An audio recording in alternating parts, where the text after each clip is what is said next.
Olá, senhoras e senhores, estimados discentes. Estamos aqui para mais uma aula da nossa disciplina de modernização da gestão pública.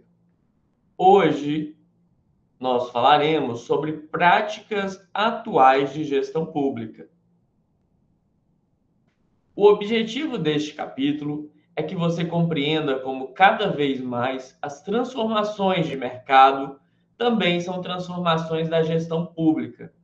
E para isso teremos duas análises de adequações recentes que a gestão pública deve fazer. As práticas atuais de gestão pública envolvem o que historicamente o Brasil colecionou entre as práticas de gestão.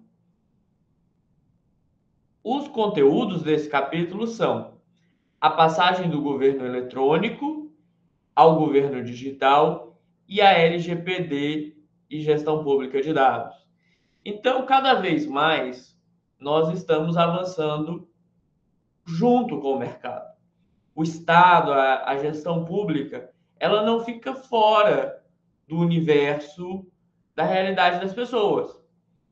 E como o mercado se transforma com revoluções digitais, nós também, na gestão pública, precisamos acompanhar essas transformações.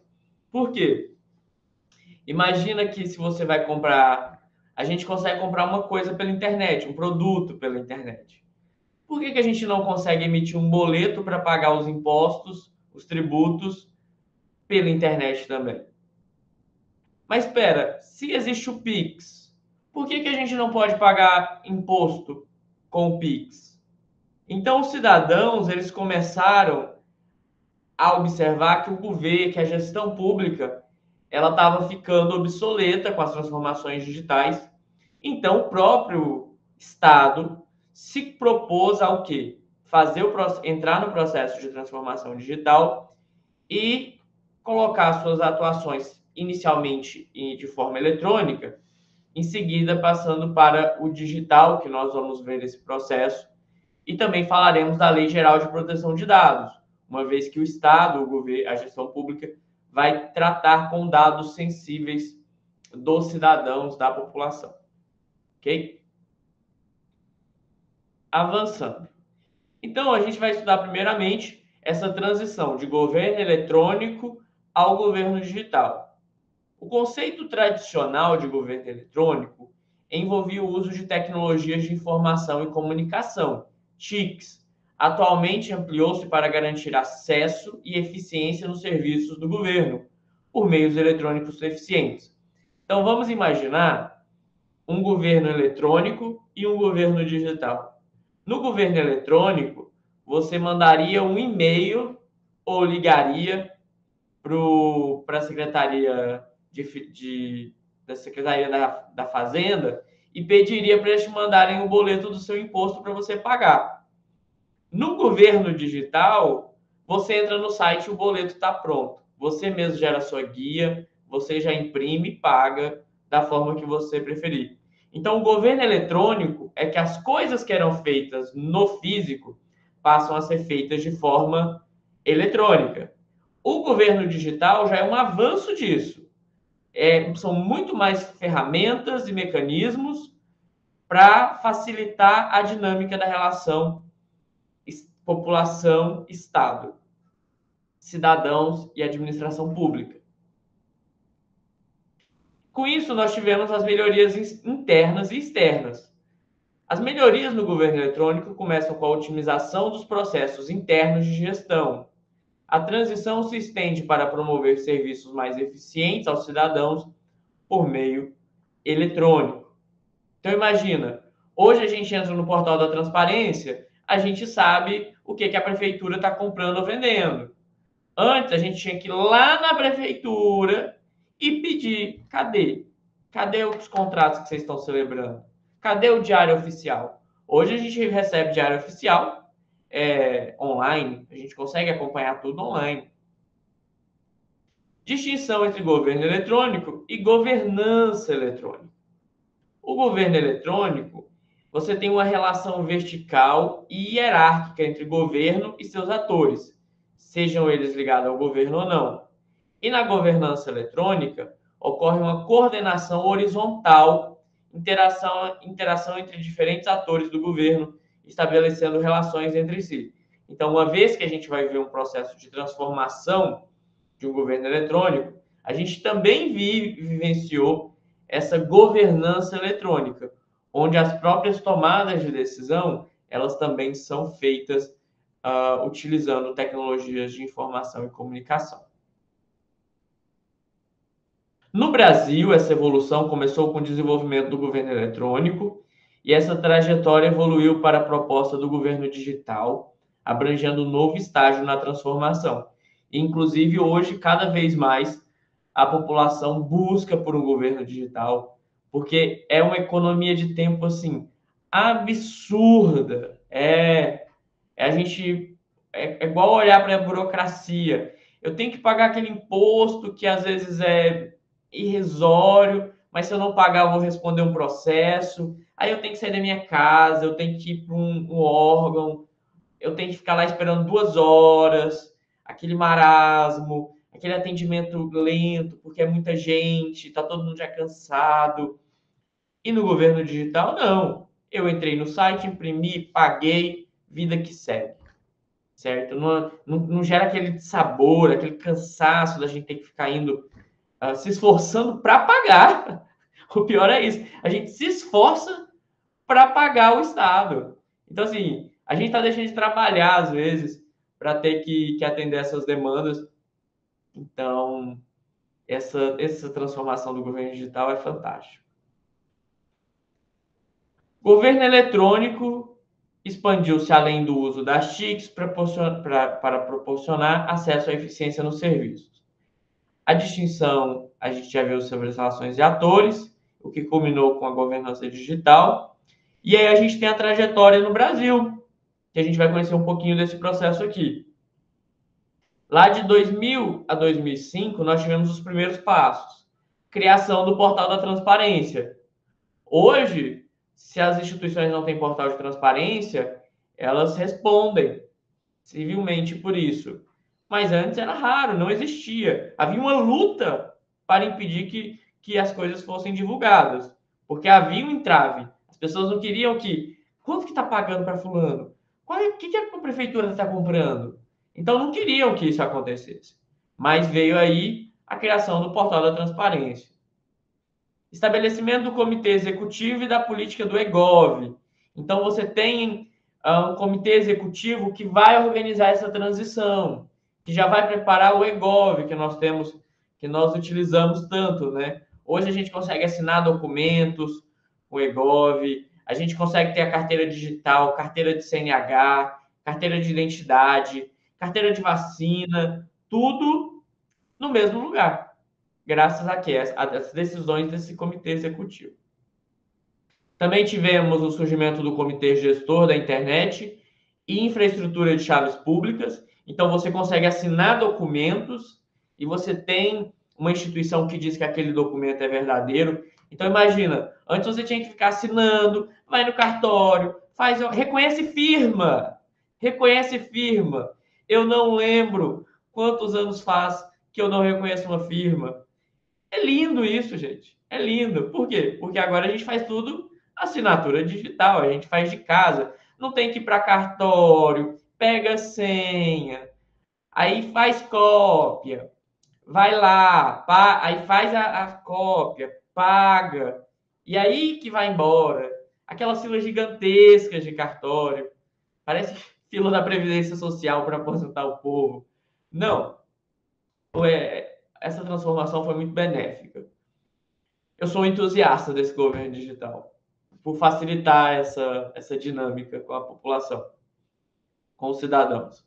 E a disponibilização do portal Rede de Governo. Se a gente está pensando isso pela esfera do cidadão, imagina para quem trabalha com contabilidade, tendo que emitir livros, assinar documentos, fazer registros.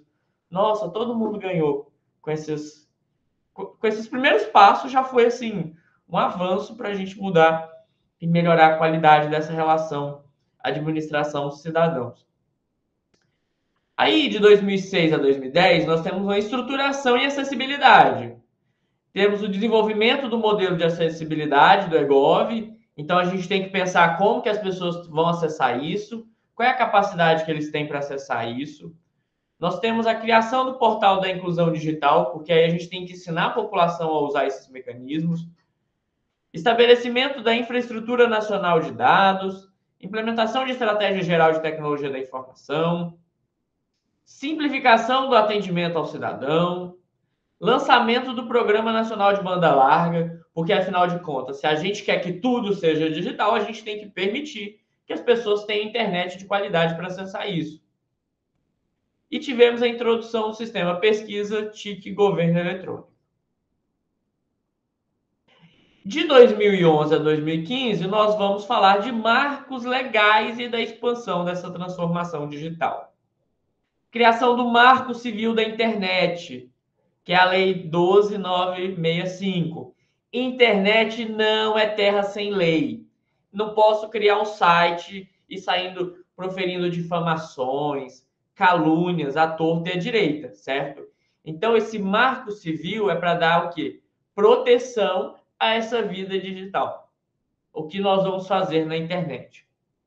Nós tivemos também o estabelecimento da Lei de Acesso à Informação, que vai mostrar que as pessoas, que o Estado, os órgãos públicos têm que divulgar as coisas lá no portal da transparência ou sob solicitação. Ah, eu nunca vejo aquele dado de quanto que está aquele contrato. Como é que eu faço?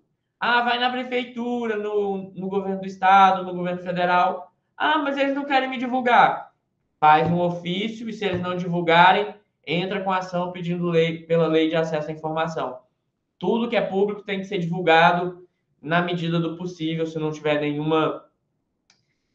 colocado sigilo de 100 anos e informações sensíveis, como se tornou a prática na República. Estão colocando sigilo em tudo. Sigilo em cartão de vacina. Meu Deus, olha que abuso.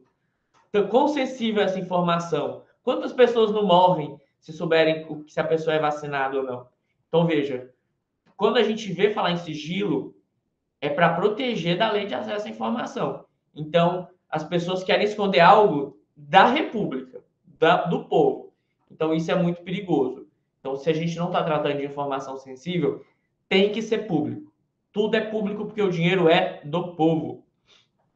Mas, continuando. Implementação da infraestrutura nacional e do portal de dados abertos, lançamento do programa Cidades Digitais, introdução do decreto da Política Nacional de Participação Social, estabelecimento do decreto de criação do Processo Eletrônico Nacional. Então, são marcos legais e uma expansão que vai ocorrer para atender essas demandas das políticas de transformação digital. De 2016 a 2017, nós temos avanços e estratégias digitais, implementação do decreto de simplificação dos serviços públicos, introdução do decreto da política e estratégia de governança digital, estabelecimento do decreto da política de dados abertos, lançamento da plataforma de dados abertos, compartilhamento de bases de dados, estabelecimento do portal de serviços públicos e implementação da Lei de Identificação Civil Nacional. Então, era aquele: o município tem uma informação, o governo do estado tem outra informação, o governo federal tem outra informação. Cada um ficava na sua caixinha com seus dados. Quando você abre os dados, é aquele: o CPF dele é tal, estado tem acesso, o município tem acesso, o governo federal tem acesso. O carro está registrado lá no estado. O município pode ter acesso, governo federal pode ter acesso. Você abre essas caixas, você permite que os sistemas interajam. E aí a gente pode ter um exemplo. A pessoa tomou uma vacina. Está ligada na rede de dados. Se a pessoa tomou uma vacina no Tocantins e mudou para o Rio Grande do Sul, lá no Rio Grande do Sul, eles vão saber que a pessoa se vacinou aqui, por exemplo. Mas continuando. Em 2018 e 2022, nós temos a consolidação e novos marcos. Publicação da Lei Geral de Proteção de Dados Pessoais. Então, é aquele: meus dados estão na rede? Então, tem que tomar cuidado. Por quê? Porque são informações sensíveis. E aí, um exemplo disso que foi até polêmico, né? Como que eu sei que a pessoa não está acessando meus dados? Então, a gente cria sistemas de segurança para que meus dados não sejam vendidos, certo? Para que haja uma responsabilização se acontecer isso. Um grande exemplo disso é farmácia. A gente vai na farmácia: olá, senhor, qual é o seu CPF? Aí a gente diz o CPF. Aí eu comprei uma dipirona. Como será se eles não vão falar para outras pessoas que eu comprei uma dipirona? Ok. Ah, mas não importa, é uma coisa simples, uma dipirona. Mas e se eu compro uma dipirona de 10 em 10 dias? E se eu compro mais medicamentos? E se eles conseguem identificar que eu sou uma pessoa que tem uma doença específica, porque eu estou comprando medicamentos específicos, e isso pode ser usado de alguma forma que eu não sei, para, por exemplo, encarecer o meu plano de saúde, certo? Então, existe toda uma lógica de proteção de dados pessoais nessa era de governança digital. Mas avançando, lançamento de plataformas de interoperabilidade, o Conecta.gov, implementação da estratégia brasileira para a transformação digital, o e-digital. Hoje isso já está consolidado. Hoje a gente já tem tudo lá no eGov, está tudo pronto. Vocês estão pegando como se fala, tudo doce, já está tudo pronto, preparado. Mas esse foi um processo que nós vivemos e eu vivi esse processo também. Então, para quem é mais novo, que está aí na casa dos 18 anos, vocês estão pegando aí tudo pronto. O estabelecimento da lei do usuário dos serviços públicos, lançamento do portal único no gov.br, unificação dos canais digitais federais por meio de decreto, implementação do decreto de governança do compartilhamento de dados e o estabelecimento do novo marco de compra de TICs, o decreto governança do e-digital. E aí eu deixo disponibilizado nos slides para vocês essa linha do tempo que vocês poderão observar com maiores detalhes. O que se pode observar da transição do governo eletrônico para o governo digital é: a ONU não distingue tecnicamente entre governo eletrônico e governo digital, mas há uma mudança nos valores, focando na tecnologia, que altera a relação do Estado com os cidadãos.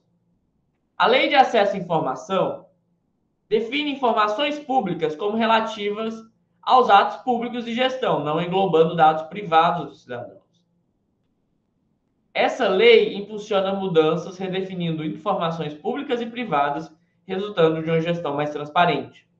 No governo digital, as TICs e a mudança de racionalidade são essenciais, centrando-se no cidadão e oferecendo serviços digitais com acesso prioritário. A segurança da informação é crucial para a funcionalidade e confiabilidade do sistema. A OCDE, que a gente já comentou na nosso encontro passado, destaca 9 pilares para a transformação rumo ao governo digital, incluindo liderança, estrutura institucional, cultura organizacional, gestão de dados e recursos. Avanços integram tecnologias da Web 2.0 ao governo eletrônico para melhorar a administração e serviços, permitindo a produção de conteúdo pelos usuários e o uso de dados abertos em uma rede interativa. Então, nós vimos sobre a transição do governo eletrônico para o governo digital. Aqui nós vamos falar sobre a Lei Geral de Proteção de Dados daqui em diante. A Lei Geral de Proteção de Dados foi aprovada em 2018 e alterada em 2019 e foi uma importante regulamentação no Brasil sobre a proteção de informações pessoais. Por quê? Porque as pessoas estavam vendendo os nossos dados. Eu lembro, antes disso, e ainda é muito comum porque as pessoas continuam vendendo nossos dados. A gente assinava um serviço de internet, banda larga. A gente assinava um serviço de internet que não precisava de nada, era só assinar e você ia ter internet em casa. Passava 2 minutos, você desligava o telefone, alguém te ligava. Senhor, o senhor já assinou o provedor para acesso à internet? Porque o senhor tem a internet, agora o senhor precisa do provedor. Pasmem, não precisava de provedor. E eram instituições sérias, como por exemplo o UOL. O UOL ligava. Então, nitidamente, havia uma venda de informações para que as pessoas ligassem e vendessem um serviço que nem era necessário. Por quê? Porque estavam compartilhando nossos dados. E aí, a lei vem para proteger isso. O objetivo principal da LGPD é proteger direitos fundamentais, como liberdade, privacidade, desenvolvimento pessoal das pessoas. Mesmo sendo aplicável às pessoas naturais, que é agente de carne e osso, né?